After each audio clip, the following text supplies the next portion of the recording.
अब हमको एक रूल याद रखना है that if there is a pre-existing right, if there is a pre-existing right, then registration is not compulsory.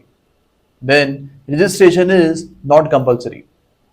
For example, A और B जो होते हैं ये दो भाई होते हैं. A and B are two brothers and इनके बीच में प्रॉपर्टी X को लेके लड़ाई चल रही है.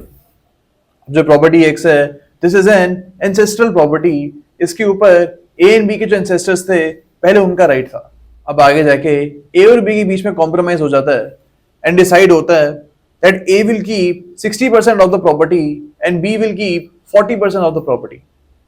अब क्या इस ट्रांजैक्शन को रजिस्टर करवाना पड़ेगा. अब in this particular case registration is not required. यहाँ पे रजिस्ट्रेशन की रिक्वायरमेंट नहीं होगी because a pre existing right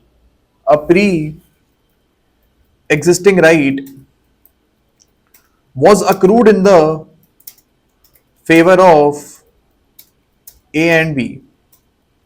यहां पे कोई नया राइट क्रिएट नहीं हो रहा है. यहां पे राइट ऑफ प्रॉपर्टी जो है वो A and B के फेवर में तभी अराइज हो गया था जब इनका जन्म हुआ था.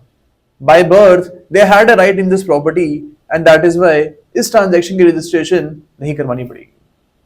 बट अगर for example A is a person, इसने अपना घर B को बेच दिया. अब यहाँ पे B के पास कोई भी प्री एग्जिस्टिंग राइट यहाँ पे नहीं था. B का इस प्रॉपर्टी से पहले कोई भी रिलेशन नहीं था. यहाँ पे B ने A को पैसे दिए एंड इस प्रॉपर्टी को उसने खरीद लिया. तो in this particular case registration is required और नॉट. यहाँ पे इस ट्रांजैक्शन को आपको रजिस्टर करवाना पड़ेगा because here new right is accruing in favour of B.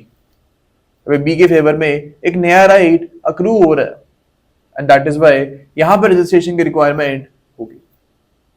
Okay, तो ये कॉन्सेप्ट हमको यहाँ पे याद रखना है.